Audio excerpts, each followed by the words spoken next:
Welcome back to College Football Addiction. I've got Christian Simmons on. We're going to talk a little bit about this Malzahn to FSU hire. Appreciate BetUS for their support. We'll talk about them in a little bit. But Christian, how you doing, man?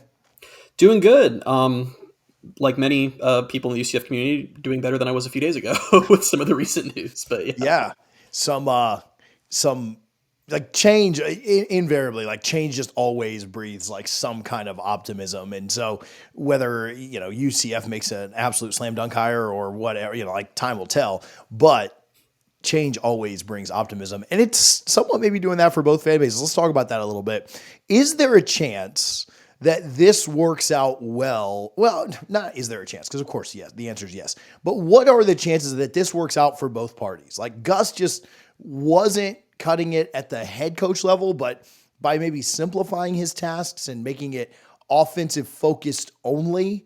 What are the chances in your mind that he is successful at Florida State? yeah. Well, as far as working up from the UCF side, yeah. I mean, the word at the time when he took that job was that UCF was preparing to either fire him or attempt to get him to agree to a retirement. There was probably a change coming either way, so that definitely worked out for both parties on that side. From FSU's perspective, it's interesting. It didn't work out at UCF. This is obviously a very different job. I mean, I know a lot of people are comparing it to Chip Kelly, and I think that's an apt comparison where Gus is trying to get back to just, calling plays and running an offense. And it's funny when you think about it, when you compare, Gus being Auburn's head coach in 2013 to now, there's a case to be made that being an offensive coordinator is more similar to that job than being a head coach. He might actually be in a more similar role to that. And if you're FSU, I get why you do this because it's a big name. It's a big splash. You're coming off this rough season. You're trying to turn things around. There's obviously the Norvell connection with Gus kind of having discovered him. And I think the key for whether it's going to be successful for not or Florida State is just going to be how does Gus transition into this role where he really is just an OC? I mean, the issues at UCF stemmed in large part from control issues, from who's doing what. He flip-flopped multiple times when he was here on I'm calling plays, I'm the CEO. And obviously it's hard when you've been a head coach for a decade plus to go back to not being that role. So what I'm curious about if I'm FSU is what is the actual distribution of task here? And what is Mike Norvell deciding for the offense? What is Gus deciding? Because if you run into the same situation where, a big issue at UCF was quarterback, if Gus is having issues there, then I don't know where Norvell lands on that. If it is really just he is purely going to call the plays and run the offense and can go back to spending all week game planning for the next opponent and recruiting and just focusing on those things, then yeah, I think there's a chance that this works. But that's a weird transition when you go from not just a head coach for a long time, but one of the bigger name head coaches in college football over the last 15 years to now you're just a coordinator. That side of things, I'm curious to see how that goes. Yeah, it's interesting too because just maybe not so much a year ago, but maybe even a year ago, maybe even kind of somewhat in the offseason. I know that 2023 wasn't great either, but I think a lot of people, well, first year in the Big 12, like it's going to take us some time to adjust. I mean, people were asking maybe a little over a year ago, like if UCF was like a stepping stone job for Gus to maybe get back to a bigger job, whether that be the SEC or whatever. And I think I remember him going on with Payton and talking about like, no, I'm here for the long term. And obviously things didn't work out that direction, right? Like he's not leaving because things were too good. And like obviously left because things were going the other way. But for that transition, for that change to happen so quickly of like, again, he's being asked the question at least of, are you potentially like, is this a stepping stone type job? And, no coach is going to say yes to that no matter where they could be at, FIU, and they wouldn't say yes to that. But it is interesting to me that like he was kind of thought of as like maybe trying to get back to that highest of high levels in the SEC or something like that to now where he is. He's taken that reduced role. And you brought up Chip Kelly. Like, yeah, I mean, for every Chip Kelly example that there is, I mean, then there's a Petrino, example too. Like it certainly could work out very, very well if Norvell and him can kind of see eye to eye. And again, I think the fact that they've worked together in the past probably helps that relationship dynamic. But for every good example of it, there's a negative one too that you could probably look at and point out and say like, we don't want this to happen.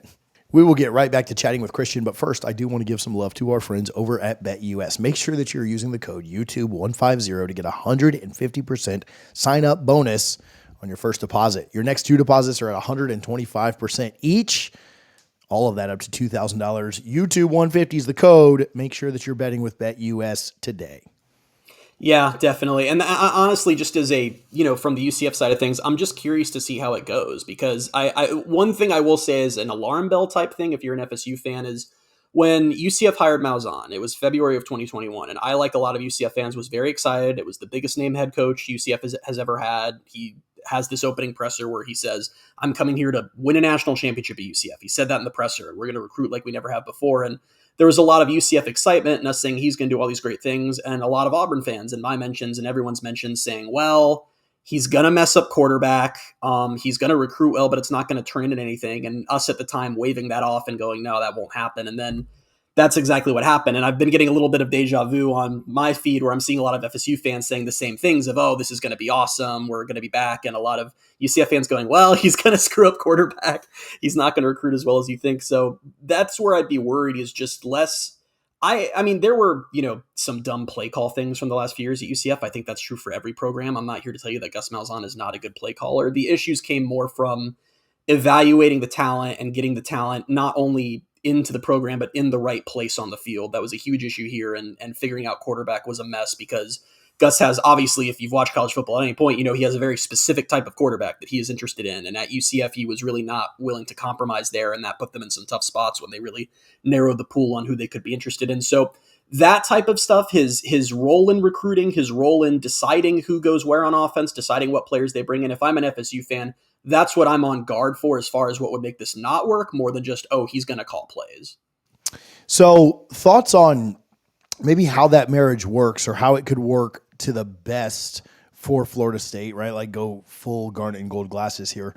Thoughts of how that could work to the best is maybe Norvell still kind of being over the personnel decisions and Gus, again, relinquishing even more of that power of, listen, you're in control of the offense. You're in control of game planning. You're in control of, offensive prep. You're in control of what we're doing, but like personnel, I'm sure Gus will have some input, but Norvell maybe controlling that more is probably what's more ideal. And then on the, two-parter on the recruiting side of things, do you think he still recruits fairly well? Like, I think I will say this. I think at Florida State, a decent amount of effort and a decent amount of personality should win you a lot of recruiting battles. Like, let's not act like he's having to go recruit at, again, FIU or something. So I don't know why I've taken double shots at them today. Sorry, Danny Panther, sorry. But, so again, I don't know how difficult it's going to be for him to recruit at Florida State. Like, again, with just a nominal amount of effort or personality, which I do think he, would exhibit. But so just thoughts on how it could work really well offensively and then what recruiting will be like under him at Florida State. Yeah, well, the thing about recruiting at UCF under the Malzahn era is that he had 3 full recruiting cycles here, and they were the 3 highest rated classes in program history for UCF. And this 4th class was set to be their first top 25 class ever. Then they started losing and everyone abandoned ship. But for a while there, it was still that upward trajectory. So he recruited really well here. And I'm like you said, I don't imagine that would be any different at Florida State. I think his name has a lot of clout. That was one thing that UCF really used to their advantage. Their pitch was always kind of like, where in the past with Josh Heupel at UCF or Scott Frost, it was really the head coach building one-on-one relationships with these guys. Gus's was more the position coaches do that, and then they have the big fanfare moment where they're ushered into Gus's office, and here's Gus Malzahn shaking your hand and telling you you're the guy. And yeah, FSU combined with their brand and their history, they can lean on that. I think if just from what didn't work at UCF, and that's why I'm always interested in the evaluation part of this and how that works with Norvell, is they signed the 3 highest rated classes in program history, and nothing came of any of them. As of a portal entry today, the top 8 recruits from his first class here are all off the roster now. 5 of them never started a game. The 3 who did, none of them turned into be superstars. And it just sort of became this weird thing where when UCF was in the AAC, they were somehow finding guys who were going to the NFL. And then Gus comes in and they start recruiting higher caliber players, but none of them are actually panning out or even making their way onto the field in a lot of situations. And that's where I'd be curious as far as, and that's just where it goes down into how FSU is going to divide this stuff. I mean, I don't think it's, I'm sure he's going to have a big role in recruiting and evaluation. And can he do that at the level that Florida State needs to get back to where it wants to be? That remains to be seen. What about for UCF? Looking at it from this perspective now, like what's kind of your dream hire? What do you think is, outside of maybe like Nick Saban or something, but like what is like the dream hire for UCF? What is the next step for them, and what do you kind of expect on that side? Yeah, well, as I said, this change was probably coming no matter what. I think it worked out for everyone in a big way that Malzahn was able to land this job, because the big concern for UCF over the last couple weeks had been, it was an open secret that UCF wanted to make a change, but Gus had a $12 million buyout or so. And I know if you're an FSU fan, 12 million does not sound like a lot. UCF's been on AAC money their whole lives, and they're still not full share Big 12 members. So they were trying to get that money together. They were talking about if, can they come to some sort of agreement where Gus retires and there's a number in the middle. Those were the things that were kind of floated as what was going on. But so UCF was ready to make a change, whether Gus was going to, go on his own or not. The brilliant thing about this happening the way it did is that UCF doesn't owe him any buyout money since he left for another job. And I don't know if Florida State's paying UCF anything, excuse me. I doubt they are, but the great thing about that is UCF now actually has a lot of money to play with for the candidates they're going to go after. I know there's a small but very vocal contingent of the UCF fan base who just wants to run back Scott Frost. I would not anticipate that even being remotely a thing. Don't think he will get a call or interview, and rightfully so. That was an incredible season, but it was a long time ago. There was no portal. There was no NIL. It was very different college football.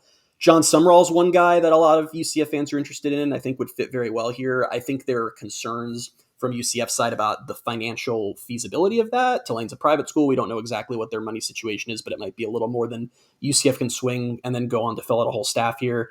GJ Kinney is a guy. He's Texas State's head coach. He was Gus's offensive coordinator in 2021. He's another guy that UCF might take a look at. I mean, I think the big thing for UCF this time around, and it's why it's guys like GJ Kinney, is that they hired Gus because he was this big name and he's going to stay here forever and he's going to elevate the brand. And what they ran into a lot is that Gus wasn't used to being at a place where he didn't have all the resources and all the money he could ever want. He came from Auburn, where they were top dogs, not just in college football, but even one of the top brands in the SEC. They always had a lot of money, and that wasn't the situation here. And for UCF, it's more now about finding guys who have shown that they can win without being the highest resource coaches, without having a program where it's all unlimited. And I think another name is Jamie Chadwell, who's Liberty's head coach right now, is someone that they might take a look at. He's a guy who's done well at D2, done well at FCS, done well at Coastal Carolina, and now at Liberty. It's those type of names that UCF needs to go after. I'm not foreseeing this being another let's go grab, a big brand name or someone people remember like Dan Mullen or something like that. Yeah. Mullen would be fun, though. Yeah. I mean, I don't know if I think that's the quickest way to have, a UCF booster and UCF fan revolt immediately, is just hire someone who they're going to perceive as a Gus clone, because I think people are pretty ready for something else. But I like Mullen. I don't think he's a bad coach. I'm surprised he's still out of college football. Just maybe not this job for him. Christian, where can people follow you, man? Where can they find your work? Yeah, you can find me on Twitter at @ByCASimmons, and you can listen to me on the Pegasus podcast. You can find that on YouTube, on Spotify, Apple, wherever you get your podcasts. Awesome, man. I appreciate you a ton for hanging out. Appreciate BetUS for their support, man. We'll talk to you soon, bud. Thanks for having me.